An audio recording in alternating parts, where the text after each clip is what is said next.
Carrie, will you call roll, please? Marciana Elliott, Here. Nicole Cohen. Here. John Maston. Kathy Cox. Here. Lisa Roman. Here. Please join me for the Pledge of Allegiance. I pledge Allegiance to the flag of the United States of America and to the republic for which it stands, one nation under God, indivisible, with liberty and justice for all.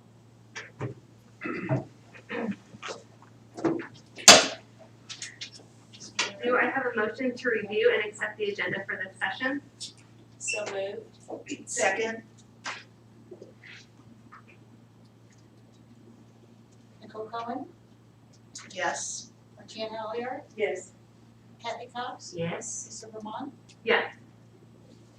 I do want to say a couple of things before we get started. The email address was up there just a moment ago, but if you have something that you would like to ask or comment on, you can email boardmeeting@lhusd.org, and those emails are being monitored. You can also view our meeting, although I guess I could give you the address, but you already are viewing it.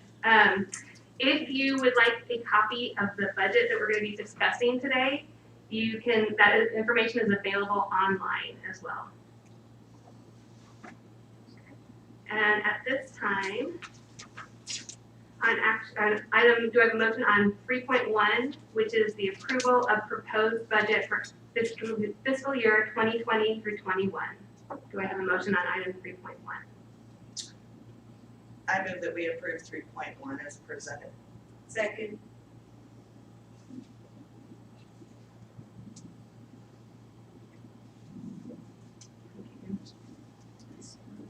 And then at this time, I will turn it over to Mr. Murray for the presentation. Madam President, members of the board, it is recommended that the governing board approve the proposed budget for fiscal year 21.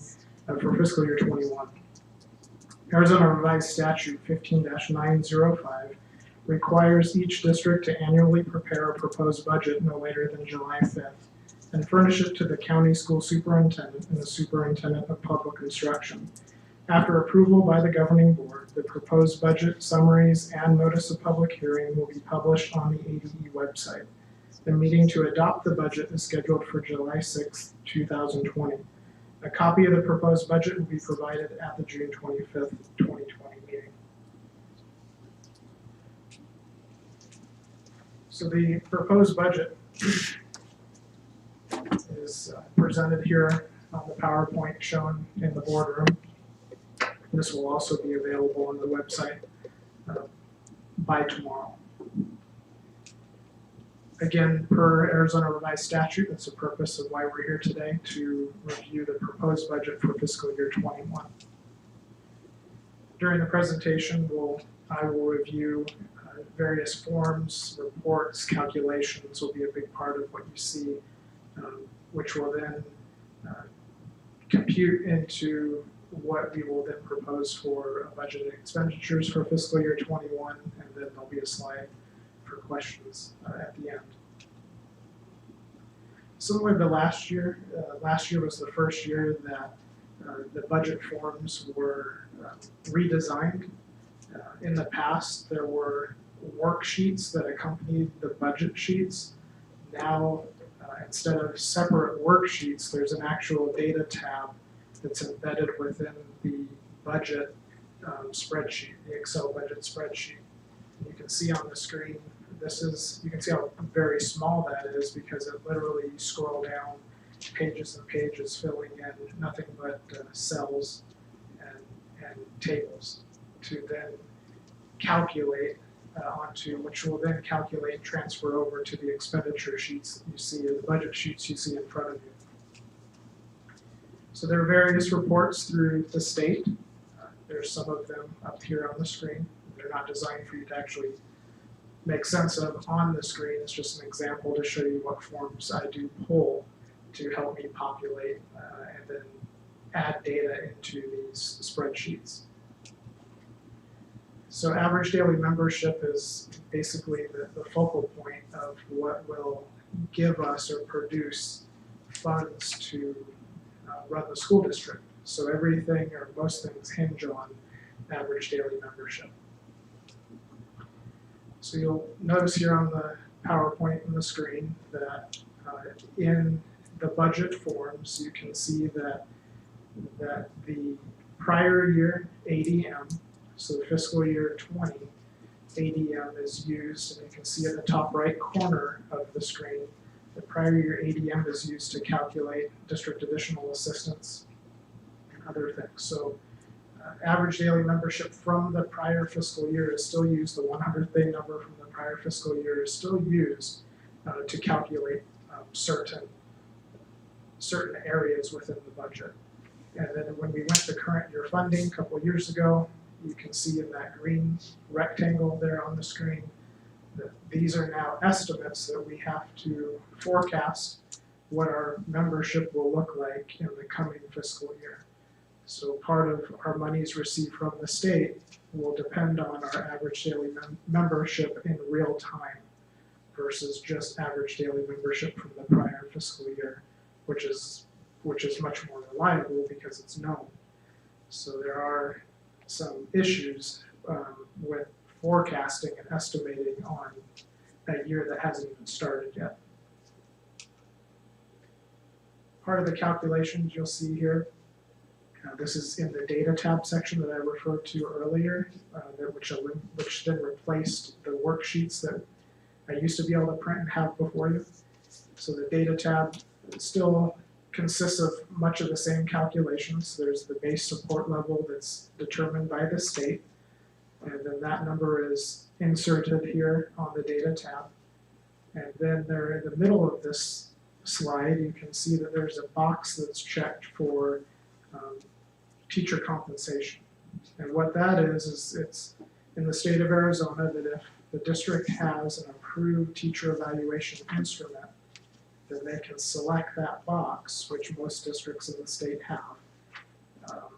You can select that box and it provides an additional 1.25% to your base support level.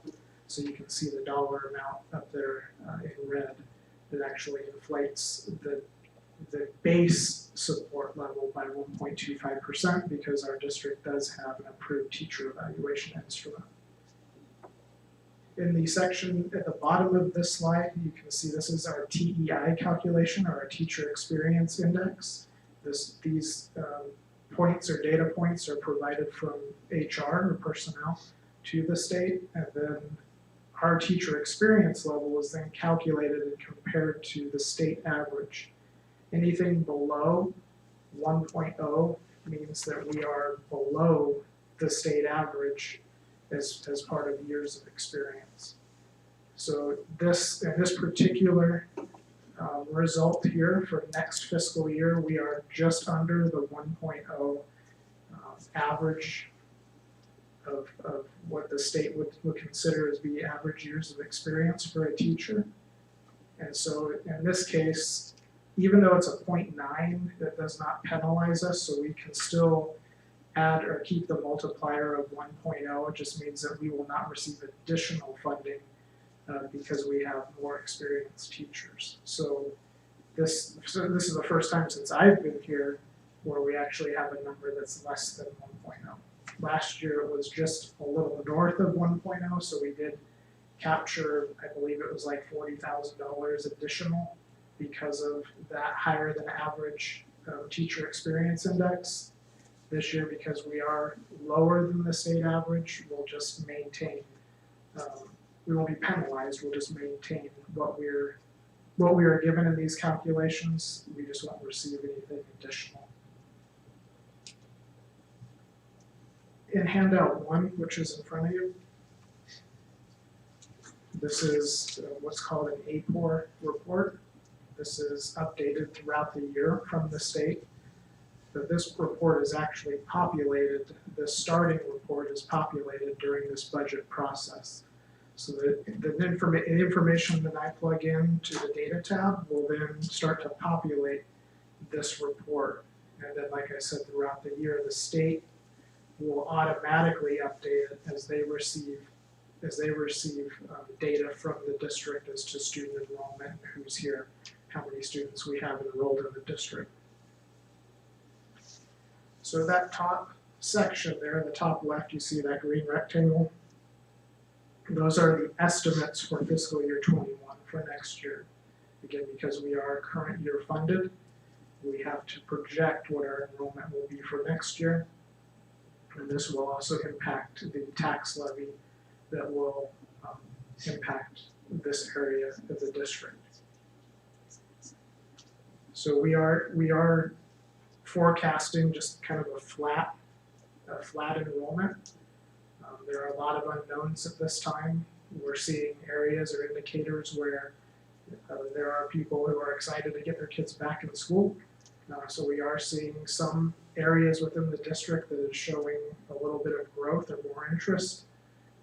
Our transportation, for example, people seem to be very eager to get their kids back to school. So in talking to transportation, they're not seeing much of a decline at all, especially this time of year. They're actually seeing where they're a little ahead of the game where they've been in years past. So for that reason, I'm just forecasting a flat enrollment, and then we'll, again, because we're current year funded, our funding will fluctuate based on our true numbers as the year continues. This green rectangle that drops down into the middle of your handout one, that is the student count as shown up there above at the horizontal rectangle that was just on the screen. And then as you move across the center of the page, that black rectangle or black square shows the support level, the support weight that is given to each student that we're forecasting to be in our schools. So the state does provide for a weighted student count to give us some additional funding because they are aware that it does take money to educate children and to provide facilities for them. And then on that far right side, that is the student count with the multiplied weight attached to it, giving us our weighted student count on the far right. Down at the bottom of the page, you can see the green bar that is showing a list of special services that are provided to our students who qualify for them. You can see the list of those special services going down vertically at the bottom of that page. On that right side of student count, that is our anticipated student count for each of those special service areas. This was provided by the Special Services Department and what they're forecasting that each of these service areas will look like going into next year. Each of those special service areas receive a weighted element to it so that we can have a weighted multiplier. Then on that far right, you can see that the estimated student count times that weighted support level gives us our weighted additional student count. So the two of these together are regular Group A, if you will, the circle up at the top that represents what they call Group A students, and then that circle down near the bottom is our Group B weighted student count, those who would receive special services. If you add those two together, that's our total weighted student count for the district.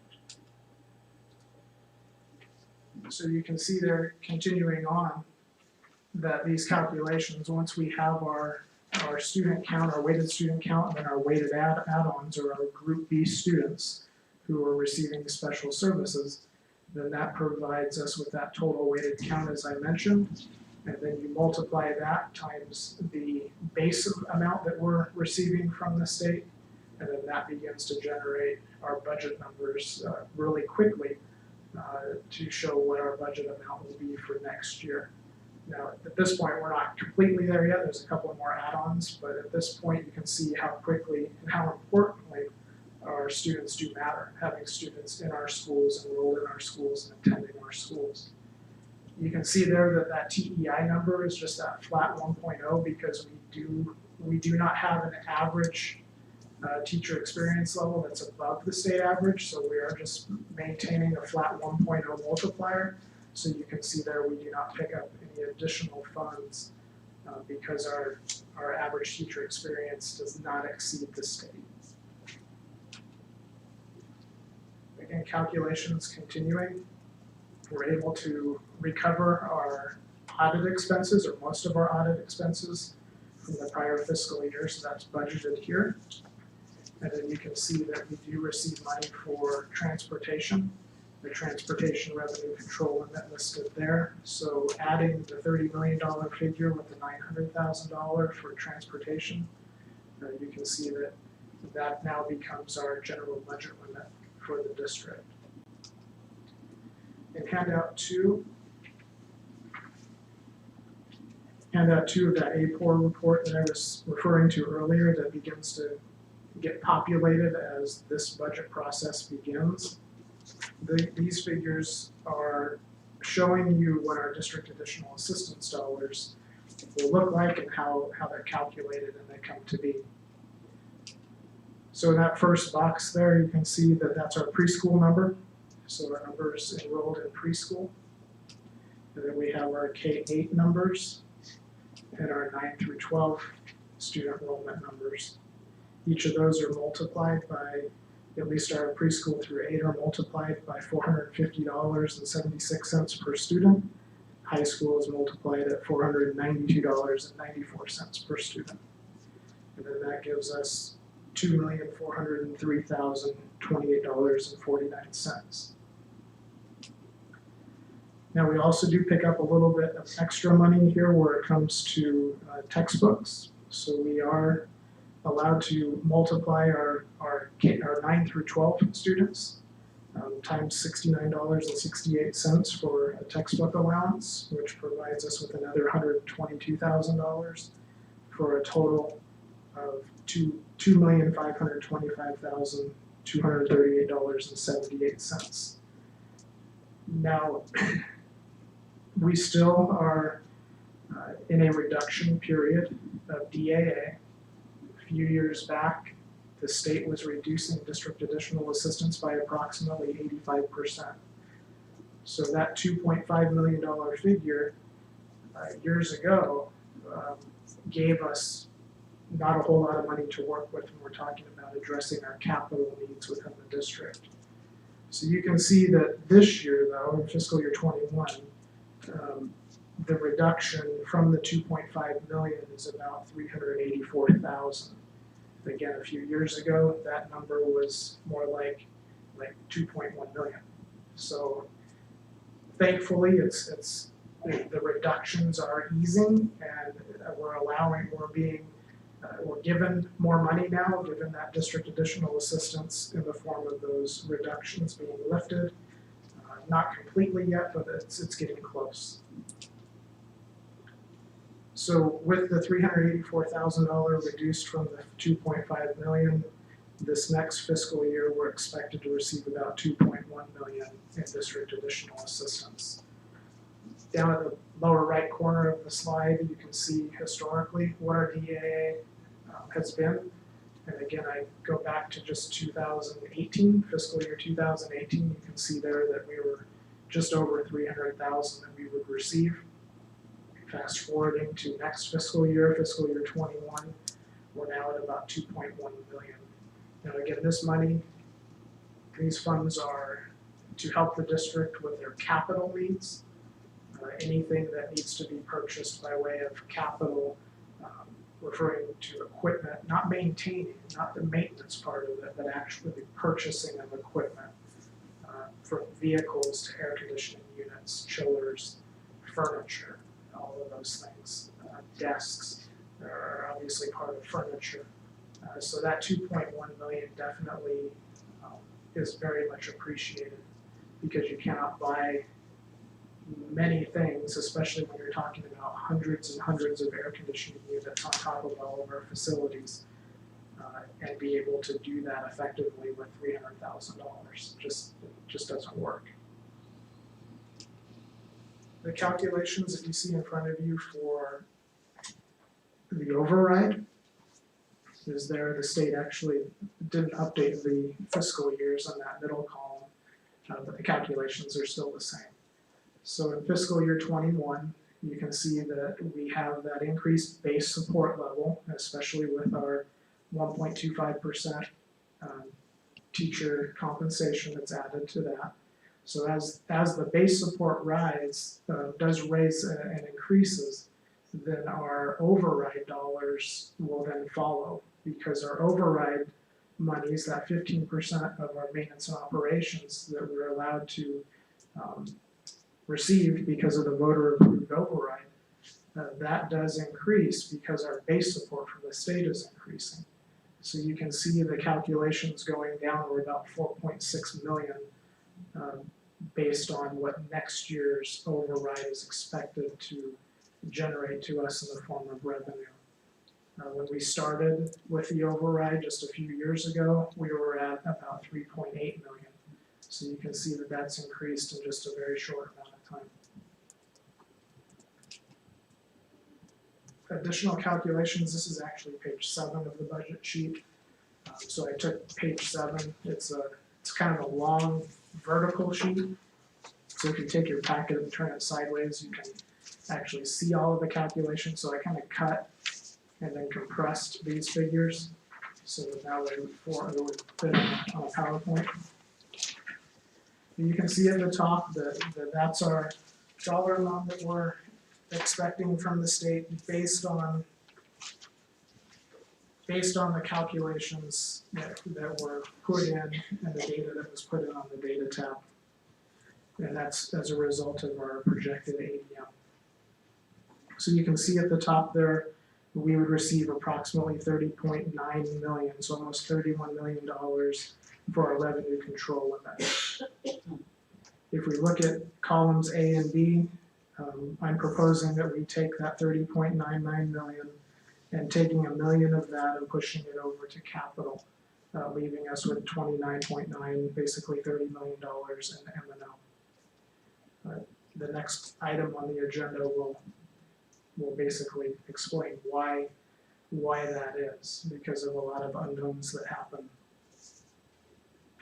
You can see there that the district additional assistance of 2.5 million going down the left column, subtracting the reduction there of 384,000 provides district additional assistance of about 2.1 million.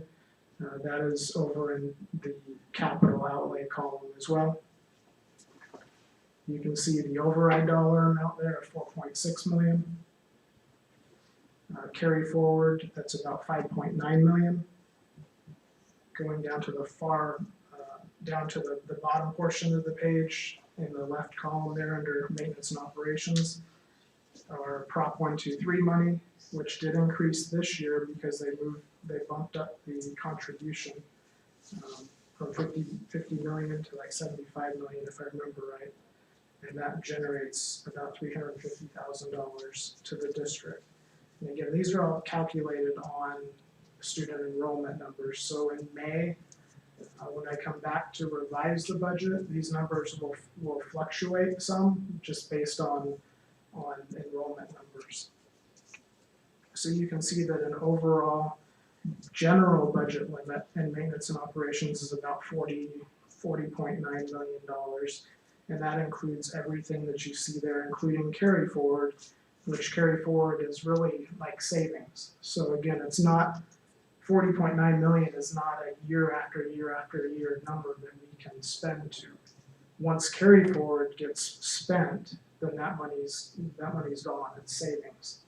So that's not a true representation that we can spend 40.9 million every year. In handout 3, again, this is also in your budget forms here. Handout 3 is actually page 1 of the expenditure budget.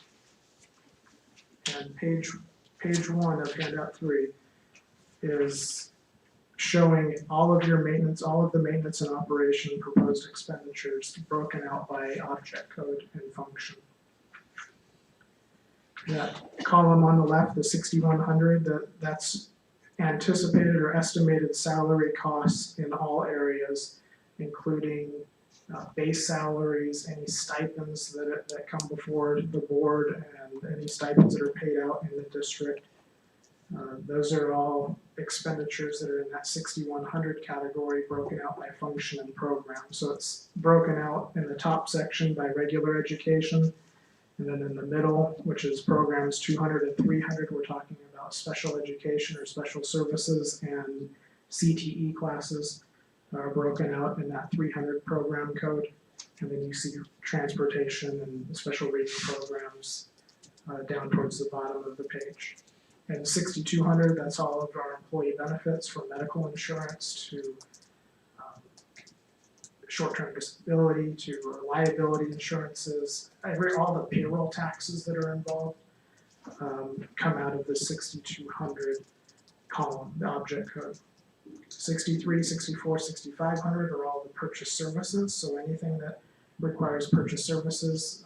Not long ago, the board was presented with a need for purchase services for therapists. So those are purchase services in that area, including our substitute ESI contract that we have to pay for substitutes. All come out of purchase services. In 6600, that's our supply column. Anything supply related, custodial supplies, office supplies, classroom supplies. Those are all in the 6600 category. So you can see there as we move across the page, there's the prior fiscal year, the budgeted fiscal year. That bottom right number of 40,917,952, that must equal what the state is saying that we would receive based on the calculations.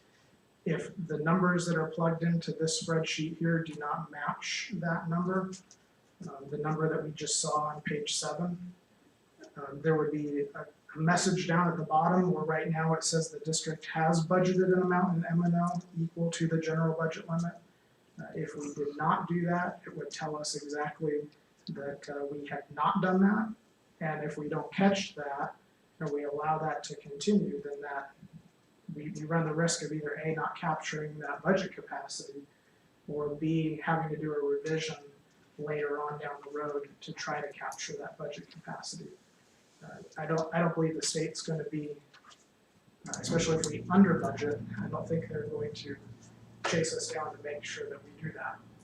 Now, if we over budget, it'd probably be a different story. But we want to make sure that our budget capacity is equal to what the state is seeing in the calculations.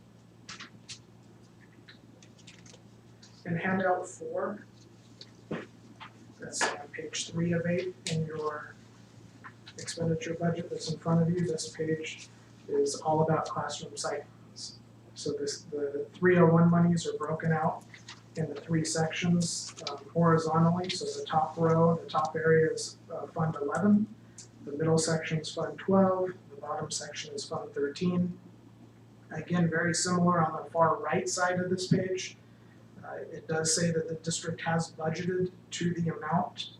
So we did reconcile. We are in alignment with the state. If we were not, again, we would receive a message stating that we either over budgeted or under budgeted in these categories. So you can see adding the 3 areas up down at the very bottom, we're expected to bring in roughly $3.2 million in classroom site fund monies for next year. Again, this is based off average daily membership as well, and there's unknowns, of course, with things happening right now as to revenues that will be generated. I will say that I just sent out an email earlier this week to teachers who receive these funds. They will be paid tomorrow, actually, for 301, their final payment for 301. And total, if I remember correctly, it was just over $8,000 that they received for this past fiscal year, this fiscal year now ending. So they are paid 3 times a year, November, March, and then the end of June. That total, like I said, was about just over $8,000 in their pocket. So there was some fear that this last quarter that we wouldn't be receiving much revenue by way of 301 from the state, but we actually received all of our payments. This is the first time we've ever seen payments made in a more timely manner. In full, we received all of the payments up through May. So June's payment will be pushed over into next fiscal year and be included in November's payout. So it was nice to see. I know that worried quite a few staff because they were nervous because they weren't sure if the revenues would be there. This is handout 5 and handout 5 continued. So the top section in the PowerPoint is page 4 of 8. This just spells out and identifies our capital for the monies that we would receive for next fiscal year. You can see over on the far right side, the top portion of that page, our budget capacity for next fiscal year and revenues brought in will be about $5.7 billion in capital. That's including an estimated of what's to be paid out still in this fiscal year. So for the budget year, we have to estimate how much we'll still continue to spend out for this remaining portion of the fiscal year, including the encumbrance period. And then again, come May, we'll revise to clean that up once everything is finalized. The annual financial report is submitted. The state will review that, and then we'll get our final figures and we'll revise in May based on those final figures.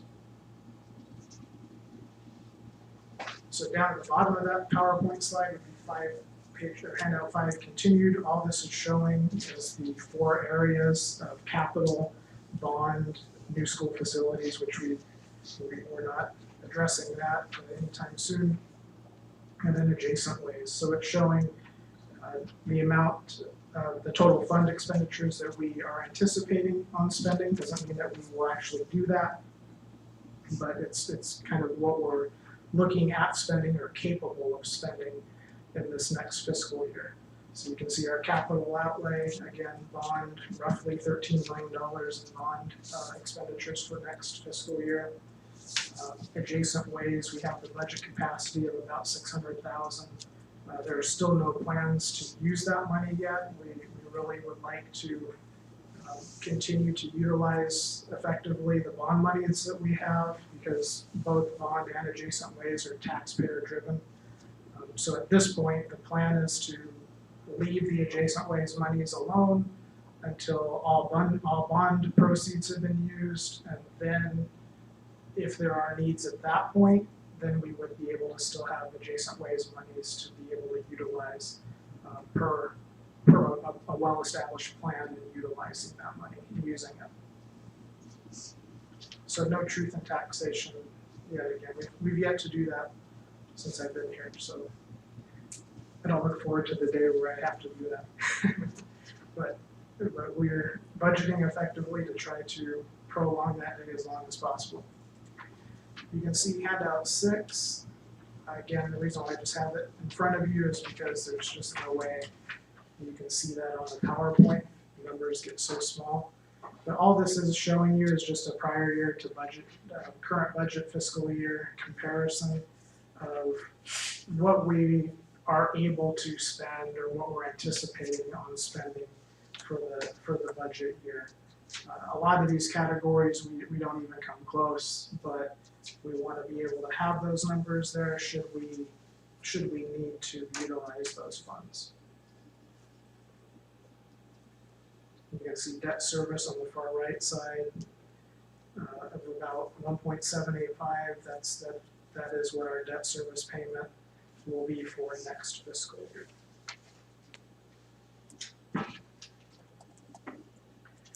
And just by way of information on the PowerPoint, again, school sites, we started this last year. School sites will have certain areas in which they can control expenditures based on the needs of their buildings.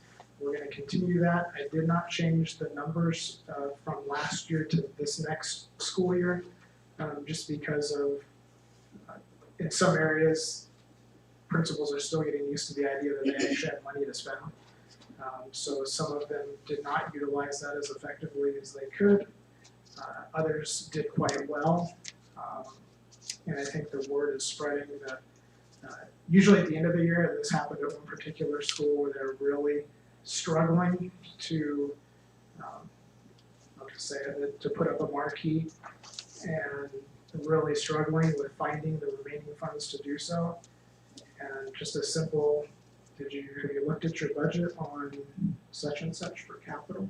And again, just forgot that it was there, that particular pot of money was there, and that really helped solve that problem, and they could move forward. So it was neat to see that principals are, I think, thankful that they have funds that they can use rather than being told what they can and cannot do.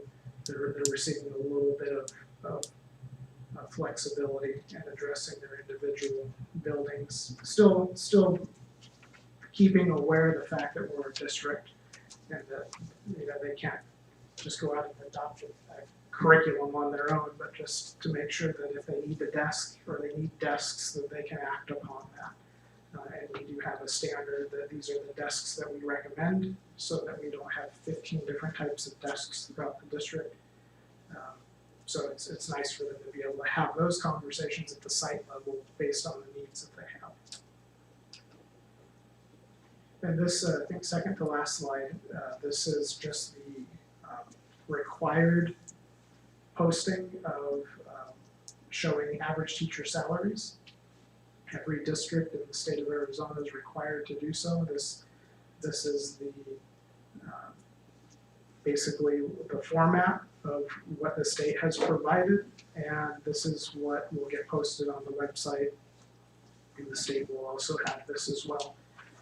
Our average teacher salary fluctuates from year to year. The reason behind that is that we have turnover. So who we had last year may have retired, and then that does change the average when you're looking at the district as a whole. But it does not change the fact that individuals who have been with the district over a period of time have not received actual percentage increases to their own base salary. So while that number as a whole could fluctuate, and it does, I can run this number again and I ran it at the beginning of the year and then I ran it again at the end of the year for the same fiscal year, and it just changes because who we're thinking comes back next year may not come back. But you can see there the definition of how we determine that number or what formula we used. You can see that it does not, it's just for classroom site fund teachers, so those who are eligible to receive classroom site funds. And it does not include benefits, medical benefits. It does not include 301 compensation. Like I mentioned, they just received about $8,000. It's not included in that base salary number.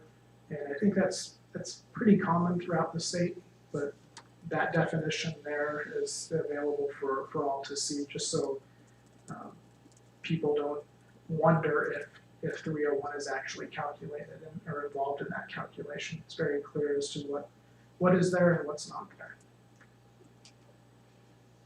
Any questions on this part of it? This is what you're actually, what's actually proposed to you this afternoon or evening.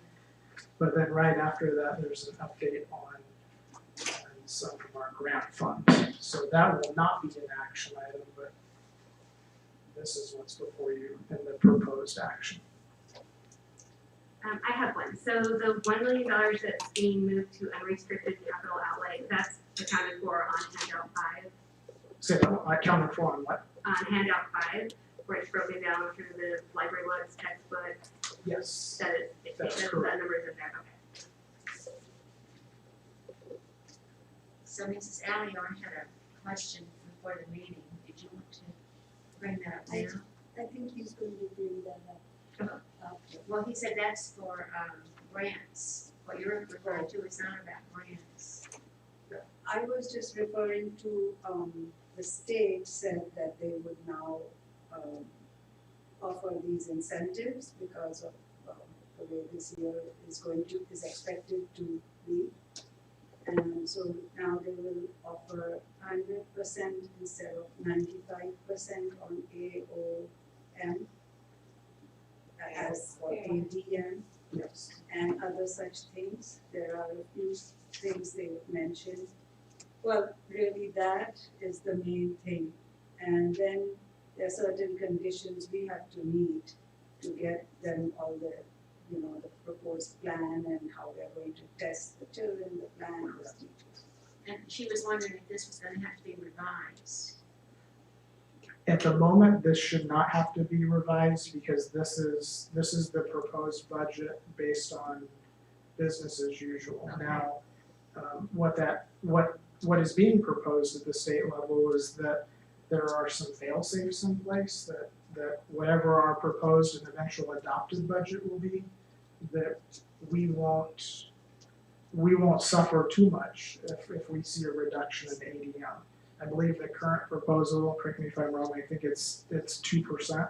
I think there's a 2% floor, so that if for some reason our ADM really was affected, that the maximum that we would lose would be 2% of our basically of our student count from this current fiscal year. So I believe you're probably talking, it'll be somewhere just under $1 million, but that's where that carry forward will actually help us. There's also a whole bunch of other proposals there as well. And so thankfully that 2% language is there, Yes. because that does provide some bit of a safety net for us. So we're not worried about if we only have half of our student population come back, which I don't see happening, but if that were to happen, that would be a drastic hit to the budget. But because those fail safes are there, we can have time to adjust for that.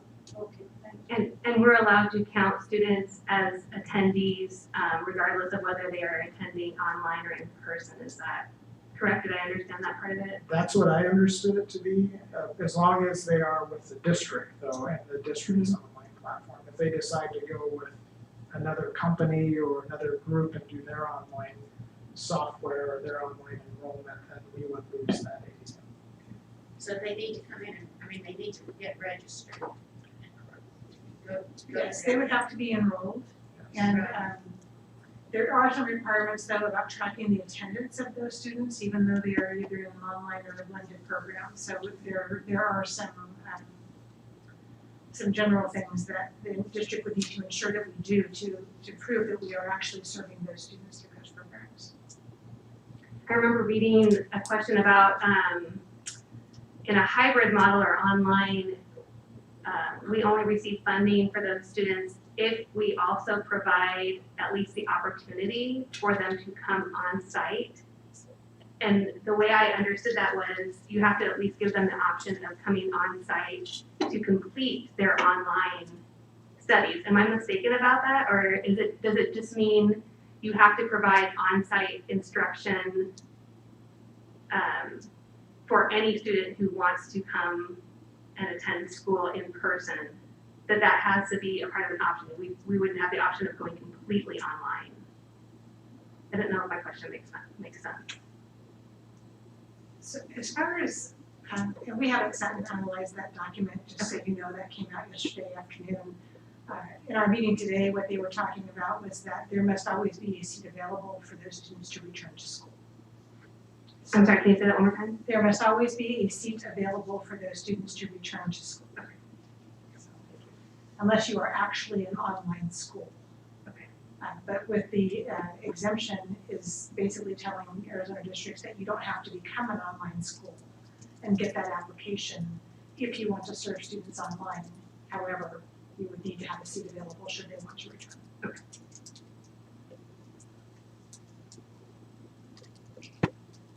We all remarked on this prior to the meeting beginning, but we were really impressed with the tab system that on the budget. It makes it very easy to flip through the different pages. Thank you to your team for doing that. Yeah, again, that was Naomi's, she's very, very detail oriented when it comes to that. So she's probably watching, but I will let her know. Okay. So as far as budget issues go, do people have any other comments or questions to make? Some more information.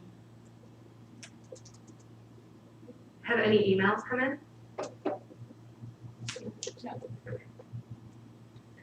And I said this at the beginning of the meeting, but I'll say it again. If you're interested in looking at the budget online, I'm sure even if the camera was on the screen, you weren't able to actually see the slides. But all of this information is online at our website. Will be.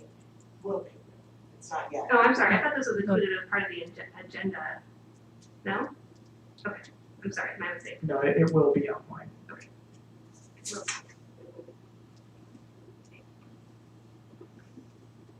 You ready for me to talk about grants? I'm sorry? Are you ready for me to go on now, or? Yes. Okay. And so I wanted to share with the board, as you recall, we brought up stipends, all of the different stipends that we offer. Part of the continuing effort to be more transparent with our budget is to share with you all of the grant budget information. So on page 6 of 8, which was handout 6 in Mr. Murray's budget, is where you actually see, for example, our federal grants. And there's not really detail in those federal grants. And so what we wanted to do is give you a little bit of information about the allocations and how we spend those dollars. So I'm not going to go into great detail with this, but starting with the first page, which is Title I, our Title I funds, we have a preliminary allocation at this point of about $1.162 million. So the preliminary allocation is calculated at a percentage of what we believe the total allocation will end up being, but those are based on the numbers of students that qualify. And so looking at our Title I is allocated based on the number of students who qualify for free and reduced lunch in our district, or who qualify as poverty. And so those dollars are calculated there. And as we talk about how that money is spent, you can see on the list here, these are the ways that we spend that money. We actually fund our instructional interventionists at the elementary schools. We do provide paraprofessionals to support students for intervention. We do have our grant specialist and the support person for that who manages all the grants, and we have a lot of grants. And then 1/4 of our academic coaches are coming out of the grant, Title I grant as well. We also have to calculate out of Title I all of the salaries, all of the benefits. If we have to have substitutes for Title I staff, those all have to be funded out of Title I. We provide after-school tutoring, Title I summer school, and professional development, as well as supplies and family and parent engagement. So Title I, that $1.1 million is primarily allocated to our schools that have above a certain percentage of students who qualify for free and reduced lunch. So our Title I schools currently are Oro Grande, Nautilus, Smoke Tree, and thank you, Havasupai, and also the middle school. So they do receive Title I funding. So the FTEs that you see here serve those schools. Title II is primarily for professional development. And so here again, you'll see that 1/4 of our academic coaches for professional development are coming out of Title II. And we also have an admin assistant that is paid out of Title II. There are various other things here that we fund out of Title II. Probably the biggest, which is huge for our district, is our new teacher orientation and our new teacher mentoring. And so those programs have been very successful, and those are funded out of Title II.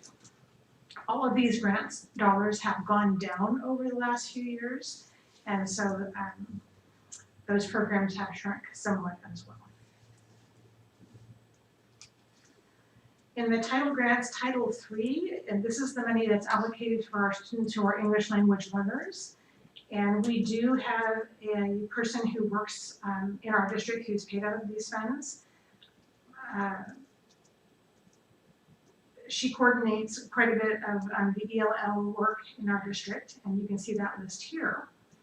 And then we have Title IV, and Title IV is identified as school safety and innovation. And so what we have been doing over the last couple of years is we have been, since it's not a very large amount of money, we have been funding our Rachel's Challenge chain reaction at the high school out of Title IV.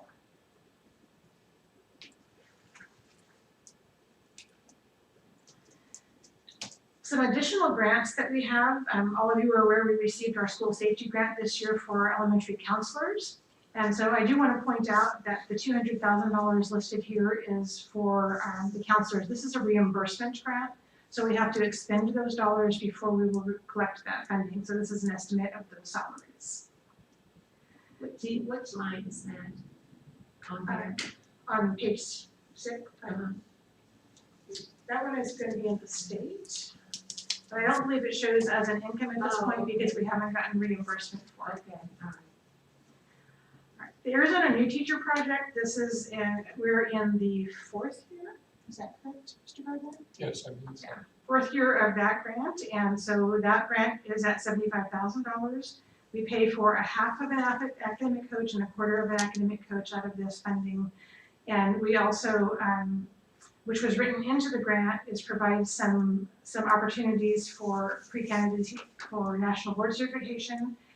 We provide opportunities for our young teachers to do teacher observations and also some professional development.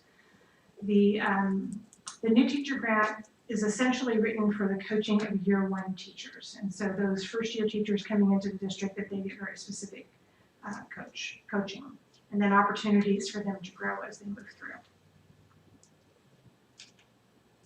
The next page are our CTE grants. So we have 3 funds that we get for CTE.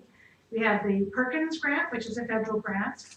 We get a little over $100,000 for that. And you can see there are some of the things that are paid for, primarily staffing and some professional development and supplies. And then we have a small grant called the CTE Priority State Grant. That's about $37,000. And so this one is used for a couple of things. As we're talking about the new fire program, some of that will go to the supplies for the CTSO registrations, and then the digital communication cameras. Like I said, it's not a large amount of money, but that's what that goes to. And then the next CTE fund is the WAVE fund. So this is the funding that we receive actually from the Western Arizona CTED.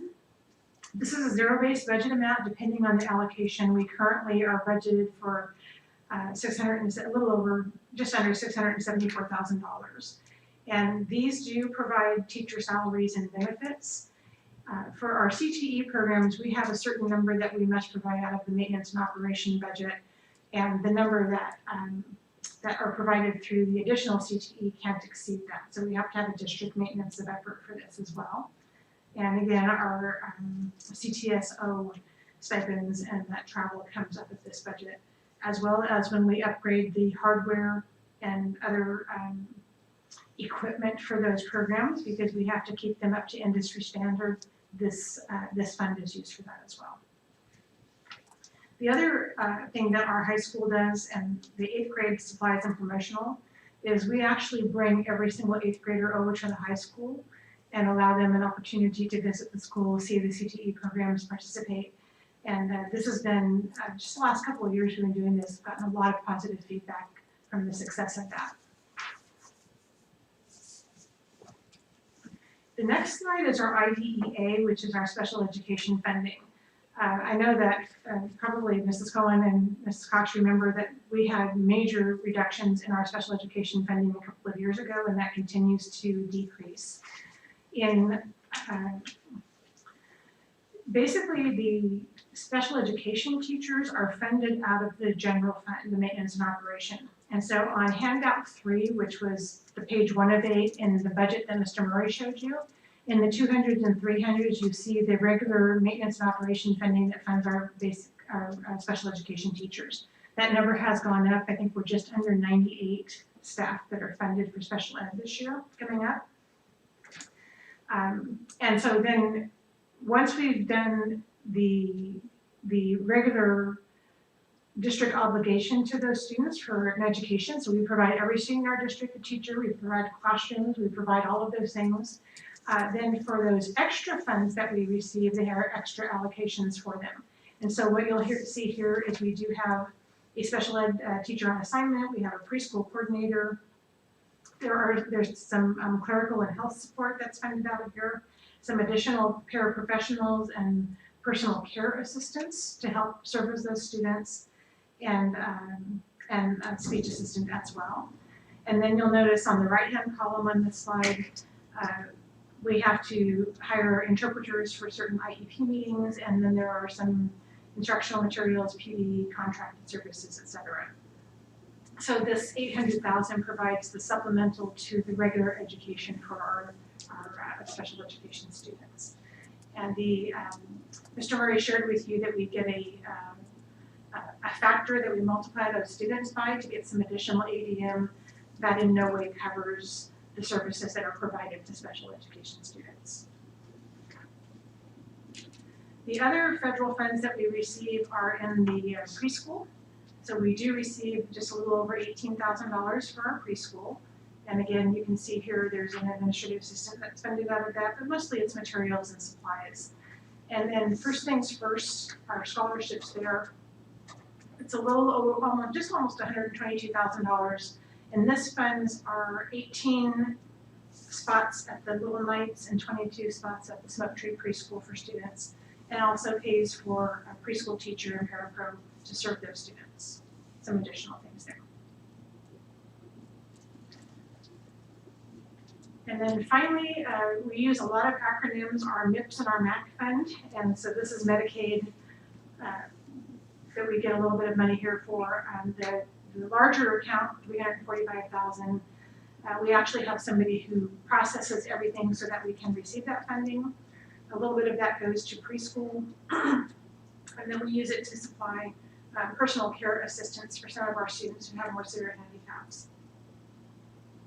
We also provide a little bit of a stipend for the lead nurse and some additional things that you'll see here.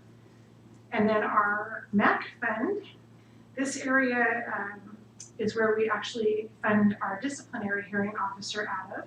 And we also fund the support for our disciplinary hearings. And then we do have one personal care assistant funded out of that. So when you see those pages that have all those dollar amounts, this describes the services that are actually provided out of those federal and other state dollar accounts for our students in the districts. I'll give you a little bit more information there as it informs. When you're approving the budget, you're actually approving all of this, and I'm not sure that you've realized in the past or had the opportunity to see how those dollars are spent. Any questions on those?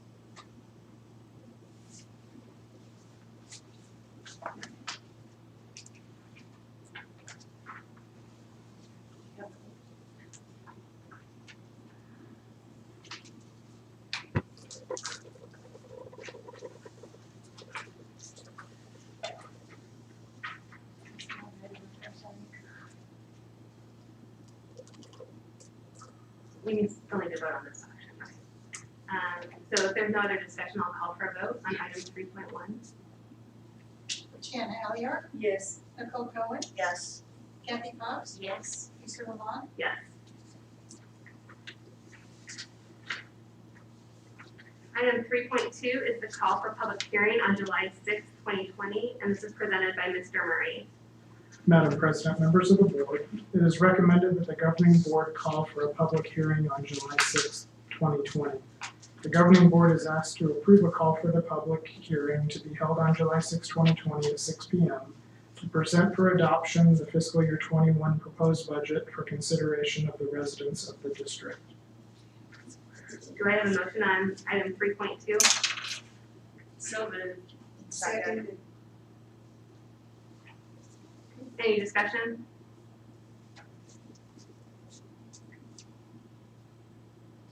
Nicole Cohen, Yes. Kathy Cox, Yes. Jana Elliott, Yes. Lisa Roman, Yes.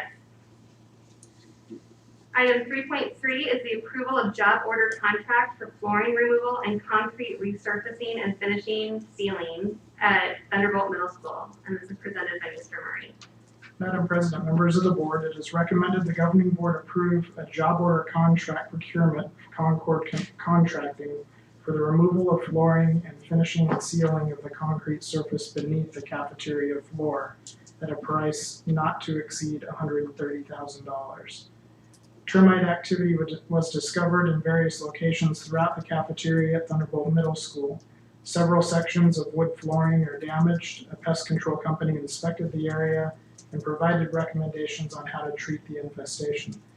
The age of the floors, over 20 years old. The material is wood parquet flooring, and the unknown as to the extent of the termite activity beneath the floor became the rationale for the recommendation above. The removal of the floor and the resurfacing and finishing or sealing of the concrete would also eliminate the need to treat for termites per the pest control company. Timely action is required to treat the problem and have the area ready when school begins on August 3rd. Concord Contracting will be procured as a JOC through 1 GPA. The cooperative contract is listed there. Bond capital under other allowable capital funds will be used to complete the project, and this item was reviewed by purchasing. Do I have a motion on item 3.3? I move we approve 3.3 as presented. Second. Any discussion? So the flooring in the lunchroom will be left as concrete? That's correct. It will remove the parquet floor in the entire area. And there's also a vinyl section, but we'll remove everything. It's over 8,000 square feet of flooring, and that includes the stage and the access ramps up to the stage. So the lunchroom is going to be noisy. Well, I don't think the parquet wood floor acted as any Okay. type of softener or dampener of the noise. I will say that it'll be a lot easier to maintain and to clean. I was able to see some of the damage yesterday, and I think, well, first of all, I'm a fan of polished concrete floors anyway, but I think it's just actually being an upgrade, even though it seems like a negative thing to have termite damage. I think it's gonna lead to something looking much better than it does currently. How long do they think those termites have been at work there? You know, I don't think it's been too long. I know that we were notified in the maintenance department in my office about, I'd say a little over 2 weeks ago. And it was discovered. Now, I don't know if they've probably been hard at work for a little while, but they just finally came through the wood floor. Oh my goodness. Any other, I'm sorry. Yeah. Any other questions or comments? So were there several bids for this, of course? Say that one more time.